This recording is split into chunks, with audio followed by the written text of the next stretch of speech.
Everyone, I am Devesh and your most welcome to mathematics point. तो आज की इस वीडियो में हम क्लास 9th के चैप्टर 6 लाइन एंड एंगल की एक्सरसाइज 6.2 को सोल्व करेंगे, जिसमें हमारा फर्स्ट क्वेश्चन आता है in figure 6.28 find the volume of x and y and then show that A B parallel to C D. यानी कि फिगर में आप देख पा रहे हैं हमारे एक्स और वाई की हमें जो है वैल्यू जो है फाइंड करनी है, और हमें शो भी करना है कि जो ए बी जो है हमारा लाइन सी डी के पैरेलल है। तो स्टार्टिंग कैसे करेंगे, हम देखते हैं कि angle x plus angle 50 equal to 180। अब देखते हैं हम, जैसे कि मैंने आपको इसके इंट्रोडक्शन में भी बताया था क्लास 9th के चैप्टर 6 में लाइन एंड एंगल की इंट्रोडक्शन में मैंने आपको बताया हुआ है। अगर आपने वो वीडियो ना देखी हो तो आप ऊपर आई बटन पर क्लिक कर उस वीडियो को देख सकते हैं। तो मैंने उसमें बताया था कि एक लाइन पर बने दो एंगल का सम कितना होता है, 180 डिग्री। तो आप जैसे देख सकते हैं कि हमारी एम लाइन है, सपोज कीजिए एम जो हमारी लाइन है, ट्रांसवर्सल लाइन जो है, ये एक स्ट्रेट लाइन है और हमारे इस पर दो एंगल बन रहे हैं, एंगल 50 और एंगल एक्स। तो इन दोनों का सम कितना हो जाएगा, 180 डिग्री। तो इसी प्रॉपर्टी को यूज़ करते हुए हमने यहाँ क्या किया है, angle x plus angle 50 equal to 180 degree. और इस प्रॉपर्टी को क्या कहते हैं, लीनियर पेयर भी बोल सकते हैं आप इस प्रॉपर्टी को, कि 180 पर कि एक स्ट्रेट लाइन पर बने एंगल का सम 180 डिग्री होता है। इस प्रॉपर्टी से हमने angle x plus angle 50 equal to 180 degree कर दिया। तो यहाँ से एंगल एक्स की वैल्यू कितनी आ जाएगी, 180 डिग्री माइनस 50 आ जाएगी। तो एंगल एक्स की वैल्यू आ जाएगी यहाँ से 130 डिग्री। और मैंने आपको इसके इंट्रोडक्शन में कुछ एंगल्स भी बताए हैं, जैसे कि हम इसमें यूज़ करेंगे angle y equal to angle 30 के इक्वल होगा। ये क्यों इक्वल होगा, इसके रीज़न में हम लिखेंगे vertically opposite angles are equal. यानी कि हमारे अपोजिट वर्टिकली अपोजिट जो एंगल होते हैं वो हमारे इक्वल होते हैं, इसलिए एंगल वाई क्या हो जाएगा, 130 डिग्री। आई होप आपको क्वेश्चन समझ आ गया होगा। अब हम चलते हैं अपने सेकंड पार्ट की तरफ, जिसमें हमसे बोला है in figure 6.29 if A B parallel to C D and C D parallel to E F and y ratio z is equal to 3:7 find x. यानी कि इसमें बताया है A B C D and E F हमारे तीनों line जो हैं parallel हैं, और हमारी जो एक ट्रांसवर्सल लाइन जाती है इस पर, ये इसे कट करती हुई जाती है। तो इसमें बताया हुआ कि एंगल वाई और एंगल जेड हमारा रेशो में दिया हुआ है। क्या रेशो है हमारा, 3:7 है। तो हमें यहाँ से एक्स की वैल्यू जो है फाइंड करनी है। तो हम यहाँ पहले गिवन में लिख लेते हैं इसके, ए बी जो है हमारा सी डी के पैरेलल है और सी डी हमारी ई एफ के पैरेलल है। तो इस तरह से हमारे तीनों साइड क्या हो जाएंगी, एक दूसरे के पैरेलल हो जाएंगी। तो हम यहाँ से एंगल लिख लेते हैं, क्या गिवन है, angle y ratio angle z equal to 3:7। यानी कि दोनों एंगल वाई और एंगल जेड हमें 3:7 में गिवन है। तो हम देखते हैं यहाँ से कि अगर आप इन दो लाइनों को देखिए, ए बी लाइन और C D, A B line और ई एफ, अगर आप दो लाइनों को देखेंगे और हमारी जो ट्रांसवर्सल लाइन है, ये एंगल एक्स जो है हमारा एंगल जेड के इक्वल होगा। क्यों होगा, ऑल्टरनेट इंटीरियर एंगल। ये बात भी मैंने आपको इसके इंट्रोडक्शन में बताई है।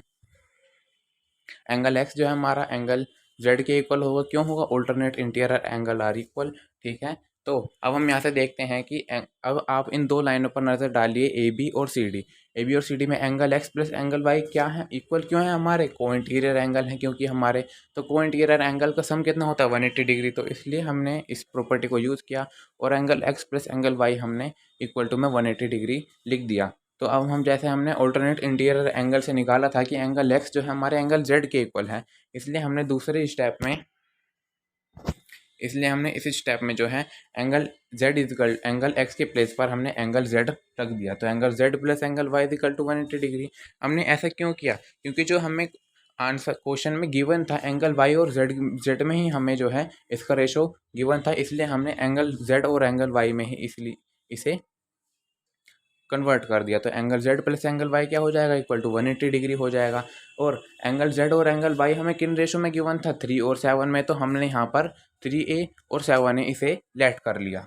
ठीक है, तो 3a plus 7a equal to 180 degree. तो यहाँ से a की वैल्यू क्या आ जाएगी हमारी, 18 डिग्री। यहाँ से a की वैल्यू फाइंड हो जाएगी। तो हम देखते हैं यहाँ पर एंगल जेड जो है एंगल एक्स के इक्वल है। ठीक है, हमारा 7a यहाँ से आ गया। तो यहाँ से 7a आ गया। तो यहाँ से जो हमने ए की वैल्यू फाइंड करी है, यहाँ से हम ए की इसमें यहाँ पर हम यहाँ से 18 ए की वैल्यू पुट कर देंगे। तो ए की वैल्यू कितनी आई, 17 डिग्री, 18 डिग्री। तो 7 इंटू 18 क्या हो जाएगा, 126 डिग्री। यहाँ से हमारा आंसर आ जाएगा। अब हमारे यहाँ से थर्ड क्वेश्चन आता है इन फिगर 6.30, यानी कि जो फिगर हमारा 6.30 है, if A B parallel to C D, यानी ए बी लाइन जो है हमारा सी डी के पैरेलल है और ई एफ जो है हमारा परपेंडिकुलर है सी डी पर। यानी ई एफ जो हमारी लाइन देख पा रहे हो आप, ये हमारे सी डी पर परपेंडिकुलर है। तो और इसमें है डी जो हमें यहाँ पे एंगल दिया हुआ है, यानी कि ये टोटल एंगल जो है हमारा ये 126 डिग्री है। तो हमें यहाँ से बताना है angle A G E, angle G E F and angle F G E, यहाँ से हमें इसे फाइंड करना है। तो हमने देखा कि यहाँ पर ई एफ जो है, ई एफ जो है हमारी सी डी पर परपेंडिकुलर है। तो एंगल एफ ई डी, जो हमारा एंगल एफ ई डी होगा, हमारा एंगल एफ ई डी होगा, ये हमारा 90 डिग्री का होगा। तो बचा हुआ एंगल कितना हो जाएगा, वो 36 डिग्री का हो जाएगा। ठीक है, तो इससे ही हमारा एफ ई जी जो है हमारा 36 डिग्री आ गया। तो अब यहाँ से हम स्टार्टिंग करते हैं, ये मैंने आपको थोड़ा हिंट दिया था। अब हम यहाँ से स्टार्टिंग करते हैं। गिवन में हम लिखते हैं कि A B parallel to C D, A B parallel to C D हमें गिवन है, और ई एफ जो है परपेंडिकुलर है सी डी के। तो एंगल एफ ई डी क्या हो जाएगा हमारा 90 डिग्री का हो जाएगा, और जी ई डी हमें गिवन है 126 डिग्री है। तो हम यहाँ से नेक्स्ट स्टेप में लिखते हैं angle G E D equal to 126 degree, जो कि हमें क्या है, गिवन है। ठीक है, तो एंगल जी ई डी को हम किन दो पार्टों में ब्रेक कर सकते हैं, angle G E F plus angle F E D में हम इन्हें दो एंगल में तोड़ सकते हैं। तो एंगल जी ई डी क्या हो जाएगा 126, जो कि हमें गिवन है, इक्वल टू में angle G E F plus F E D हमारा क्या था यहाँ पर 90 डिग्री का था। तो हमने यहाँ से इसकी 90 डिग्री वैल्यू पुट कर दी। तो हमने यहाँ से जी ई एफ की वैल्यू क्या आ गई हमें 36 डिग्री, हमें जी ई एफ की वैल्यू यहाँ से आ गई। अब हम देखते हैं angle C E G plus angle G E F plus angle F E D equal to 180 degree. क्यों? क्योंकि एक स्ट्रेट लाइन पर बने हुए एंगल का सम 180 डिग्री होता है। इस प्रॉपर्टी को यूज़ करते हुए हमने इन तीनों को 180 के इक्वल रख दिया। तो हमने यहाँ से एंगल सी ई जी की वैल्यू फाइंड करनी है। तो हमने क्या किया, एंगल जी ई एफ और एफ ई डी की हमने यहाँ वैल्यू पुट कर दी, जो कि हमारे 36 और 90 डिग्री है। ठीक है, और इक्वल टू में हमारा 180 डिग्री ही रहेगा। तो एंगल सी ई जी की वैल्यू हमें इन दोनों को सम करके माइनस करने पर क्या आ गई, 54 डिग्री आ गई। जैसे कि आप यहाँ देख पा रहे हैं, एंगल सी ई जी क्या आ गया हमारा 54 डिग्री आ गया। ठीक है, और अब हम यहाँ देखते हैं एंगल सी ई जी हमारा इक्वल है एंगल एफ ई जी के। जैसे कि आप यहाँ देख पा रहे हैं हमारा सी ई जी कहाँ है हमारा, सी ई जी ये वाला जो है, ये एफ जी ई के हमारे इक्वल होगा। क्यों इक्वल होगा? क्योंकि हमारा ऑल्टरनेट इंटीरियर एंगल बन रहा है, और ऑल्टरनेट इंटीरियर एंगल हमारे इक्वल होते हैं। तो एंगल सी ई जी होगा हमारा एंगल एफ ई जी के इक्वल। ठीक है, तो एंगल सी ई जी कितना था हमारा 54 डिग्री, तो एंगल एफ जी ई भी हमारा 54 डिग्री हो जाएगा। और लास्ट में हमारा एंगल ए जी ई जो है, हमें यहाँ कैसे फाइंड करना है, एंगल ए जी ई देख सकते हैं आप, एंगल ए जी ये जो हमें एंगल फाइंड करना है, ये हमारा लीनियर पेयर से आ जाएगा। क्योंकि एंगल जो हमारी ए बी स्ट्रेट लाइन है, और ये दोनों एंगल जो है हमारे एक स्ट्रेट लाइन पर बन रहे हैं।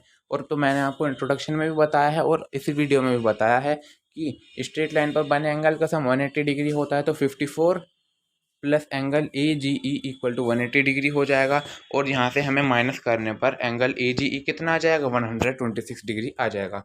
तो हमारे यहाँ से तीनों एंगल जो है, एंगल ए जी ई कितना आ गया 126 डिग्री आ गया, एंगल जी ई एफ कितना आ गया 36 डिग्री आ गया, और एंगल एफ जी ई हमारा 54 डिग्री आ गया। आई होप को आपको ये क्वेश्चन बहुत ईजीली समझ आ गया होगा।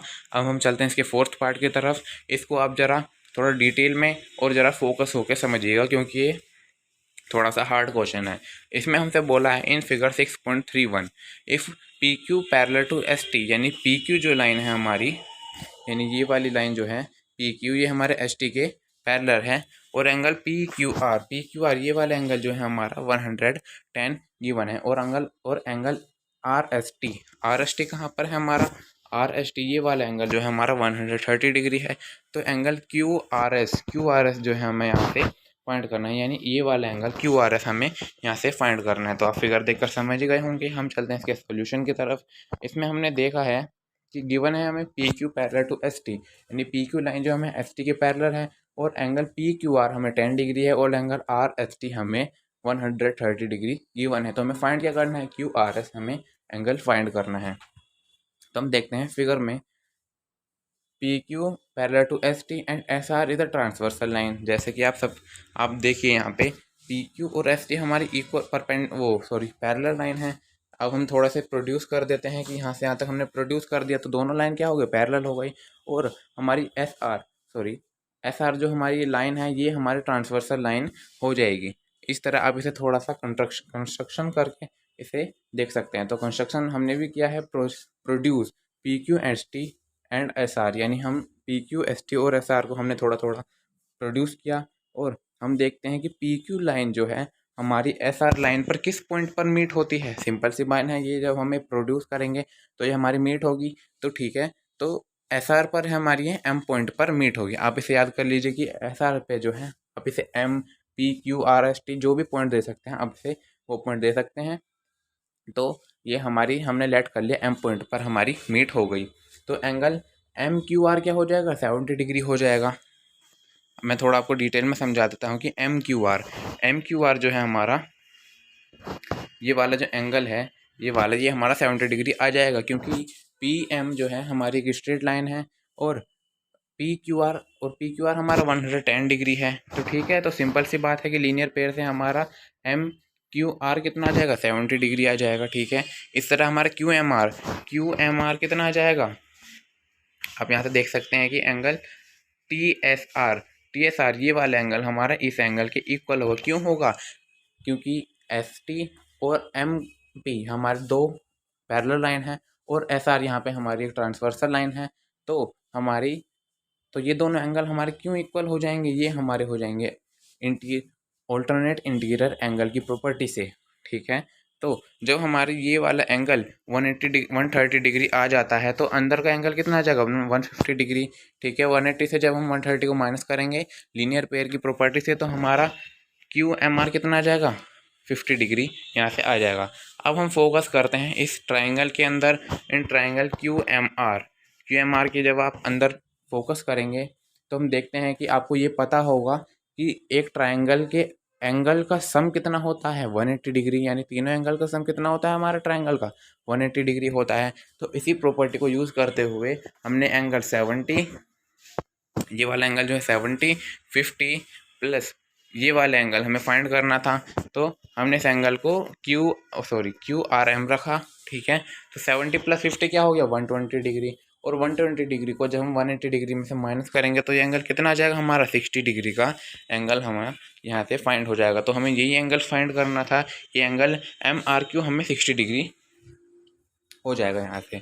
अब हम चलते हैं इसके फिफ्थ पार्ट की तरफ, जिसमें हमसे बोला है इन फिगर 6.32, यानी कि जैसा कि आप यहाँ से फिगर देख पा रहे हैं 6.32 है।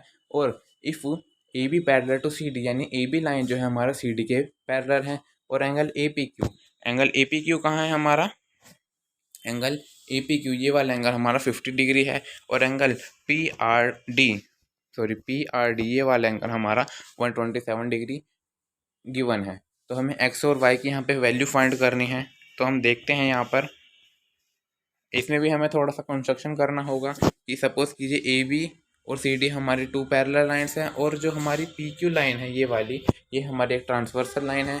तो ये वाला एंगल हमारे इस एंगल के इक्वल होगा किस प्रॉपर्टी से, ये होगा हमारा ऑल्टरनेट इंटीरियर एंगल की प्रॉपर्टी से। तो एंगल एक्स की वैल्यू क्या आ जाती है, सिंपली यहाँ पर 50 डिग्री आ जाती है। ठीक है, और जब हमारी यहाँ से 50 डिग्री आ जाएगी, ये हमारा 50 डिग्री आ गया। ठीक है, और लीनियर पेयर से पी आर क्यू यहाँ क्या आ जाएगा हमारा, लीनियर पेयर से ये हमारा 53 डिग्री का एंगल, ये हमारे एंगल 50 आ गया, ये हमारा एंगल 53 आ गया। तो हम इसमें प्रॉपर्टी यूज़ करेंगे कि ट्राइंगल के तीनों एंगल का सम 180 डिग्री होता है। तो हमारे यहाँ से y की वैल्यू क्या आ जाएगी, y की वैल्यू यहाँ से हमारी 77 डिग्री आ जाएगी। आई होप आपको ये क्वेश्चन समझ आ गया है। अब चलते हैं हम इसके सिक्स्थ पार्ट की तरफ, जिसमें हमसे बोला है P Q and S R two mirrors, यानी P Q and S R जो है यहाँ पर हमारे टू मिरर्स हैं, placed parallel to each other, यानी कि जो हमारा पी क्यू ये वाला मिरर और ये वाला मिरर, हमारे दोनों मिरर क्या है, पैरेलल हैं। ठीक है, and incident ray A B strikes the mirror P Q at B, यानी कि एक इंसिडेंट रे आती है हमारी ए बी, जो हमारी इंसिडेंट रे आती है पी क्यू पर किस पॉइंट पर इंटरसेक्ट करती है, बी पॉइंट पर हमारी इंटरसेक्ट करती है। And the reflected ray moves along the path B C, यानी कि जो हमारी रिफ्लेक्टेड, ये अब सिंपल सी बात है कि जब कोई रे मिरर से इंसिडेंट रिफ्लेक्ट होगी तो रिफ्लेक्ट होकर वो मूव कर उसके अलोंग आ जाएगी। ठीक है, तो बी सी के अलोंग ये हमारी लाइन बी सी आ जाती है हमारी, जो हमारी रिफ्लेक्टेड ये है इसमें हमें बी सी से डिनोट कर दिया गया है। और इंसिडेंट हमारी रे क्या थी, ए बी हमारी इंसिडेंट रे थी और वो मिरर से टकरा कर बी सी के अलोंग आ गई है, ठीक है। एंड स्ट्राइक्स द मिरर, यानी कि मिरर की तरफ, दूसरे मिरर की तरफ आती है आर एस एट, और जब दूसरे मिरर की तरफ आती है तो आर एस मिरर पर, इस मिरर पर ये हमारी इस पॉइंट पर कुछ है मीट होती है, ठीक है। And again reflect back along C D, और फिर वो बैक कर जाती है सी डी के अलोंग, सी डी के अलोंग यहाँ से बैक कर जाती है। तो सिंपली इस क्वेश्चन में हमसे प्रूव करा रहा है कि जो ए बी लाइन है, यानी कि ए बी जो है इंसिडेंट रे है, वो रिफ्लेक्टेड रे सी डी के इक्वल है। इसमें हमें ये प्रूव कराना है। अब मैं आपको क्वेश्चन थोड़ा डिटेल में समझा देता हूँ कि इसमें हमसे बोला है P Q and R S, हमारे टू मिरर्स थे। एक इंसिडेंट रे ए बी आती है, पी क्यू पर हमारी बी पॉइंट पर मीट होती है, और बी सी हमारी इस रे में चली जाती है, यानी रिफ्लेक्टेड रे हमारी बी सी हो जाती है। फिर वो आर एस पर मीट होती है सी पॉइंट पर, और सी डी के अलोंग चली जाती है। इसमें हमसे यही बोला है कि जो ए बी लाइन जो है, ये वाली लाइन जो है ए बी, ये हमारी सी डी के पैरेलल है। ये इसमें हमें सिंपली ये प्रूव करना है। तो हम देखते हैं, इसमें हमारी थोड़ी सी साइंस यूज़ होगी। तो हम देखते हैं गिवन में, पहले हम इसके स्ट्रेटजी बना लेते हैं थोड़ी सी। गिवन में क्या है हमारा, P Q and S are were parallel, यानी कि पी क्यू और एस आर जो है एक दूसरे के पैरेलल हैं। क्वेश्चन में गिवन है, सिंपल है। और ए बी बी सी और C D are incident rays, A B B C C D क्या है, हमारे इंसिडेंट रेज हैं, ठीक है। टू प्रूव डैट, प्रूव में क्या करा रहा है हमें, ए बी जो है सी डी के पैरेलल है, इसमें हमें यही प्रूव करना है। हम कंस्ट्रक्शन में क्या करते हैं, एम बी के parallel, M B parallel to P Q, यानी एक एम बी लाइन ड्रॉन करते हैं पी क्यू के पैरेलल, सॉरी पी क्यू के परपेंडिकुलर। एम बी लाइन हम पी क्यू के परपेंडिकुलर डालते हैं, और क्यू डैश सी हम आर एस के परपेंडिकुलर डालते हैं। तो यही हमें थोड़ी सी कंस्ट्रक्शन करनी है। इससे हमें क्या हो जाएगा, ये आपने साइंस में पढ़ा होगा, नॉर्मल रे जो होती है, नॉर्मल यानी कि एक ग्लास के परपेंडिकुलर जो इंसिडेंट और रिफ्लेक्टेड एंगल को जो है डिवाइड करती है, वो हमारी नॉर्मल होती है, ठीक है। इससे हमें रिफ्लेक्टेड और इंसिडेंट एंगल वाला हमें यहाँ से लॉजिक यूज़ होगा। तो हम देखते हैं एंगल 1 जो है एंगल 2 के इक्वल है। क्यों है, क्योंकि रिफ्लेक्टेड एंगल हमेशा हमारे इंसिडेंट एंगल के इक्वल होता है। तो हमारा इंसिडेंट एंगल 1 हो जाएगा और रिफ्लेक्टेड एंगल 2 हो जाएगा। तो एंगल 1 हमारा एंगल 2 के इक्वल हो जाएगा, ठीक है। इसी तरह एंगल 3 भी हमारा क्या हो जाएगा, एंगल 4 के इक्वल हो जाएगा, ठीक है। तो अब हम देखते हैं इंसिडेंट किस, मतलब किस रीज़न से हमने इक्वल किया, मैंने आपको बता दिया, बस रिटर्न में आपको लिखना होगा incident angle and reflected angles are equal, ठीक है। Now P Q perpendicular to R S and B C is a transversal line. तो जैसा कि क्वेश्चन में गिवन है, P Q and R S parallel है, और बी सी हमारी एक ट्रांसवर्सल लाइन है, ठीक है। सो एंगल 3 एंगल 1 के इक्वल होगा। एंगल 3 जो है एंगल 1 के इक्वल होगा। क्यों होगा, क्योंकि ए बी यहाँ से पी क्यू और आर एस 2 हमारी पैरेलल लाइन्स हैं, और बी सी हमारी ट्रांसवर्सल लाइन है। तो एंगल 3 जो होगा, ये वाला एंगल, ये हमारे एंगल 1 के इक्वल होगा। क्यों होगा, alternate interior angles are always equal. इस प्रॉपर्टी से हमने एंगल 3 एंगल 1 के इक्वल रख दिया, ठीक है। Now angle 1 angle 2 angle 3 angle 4 चारों एंगल हमारे इक्वल हो जाएंगे। क्यों, हमने फर्स्ट और सेकंड इक्वेशन का यूज़ किया। यहाँ पर हमने इक्वेशन सेकंड, ठीक है, और इक्वेशन फर्स्ट का हमने यहाँ से यूज़ किया, और हमने देखा कि चारों एंगल हमारे इक्वल हो जाएंगे। Now angle A B C equal to angle B C D, यानी कि एंगल ए बी सी जो है, मैं आपको बता देता हूँ, एंगल ए बी सी जो है एंगल बी सी डी के इक्वल हो जाएगा। क्यों हो जाएगा, क्योंकि co-interior angle are always equal. और को इंटीरियर एंगल हमारे कब होते हैं, जब टू लाइंस हमारी पैरेलल होती हैं, ठीक है। तो सिंपली ये एंगल ए बी जो है, तो हमारे चैनल को लाइक कीजिए, सब्सक्राइब कीजिए, और बेल आइकन को भी प्रेस कर दीजिए, ताकि मैं जो भी न्यू वीडियो अपलोड करूँ आपके नोटिफिकेशन सबसे पहले आपको मिले। आप और आप उस वीडियो को जाकर देखें और अपने डाउट्स क्लियर करें। Thank you for watching my video.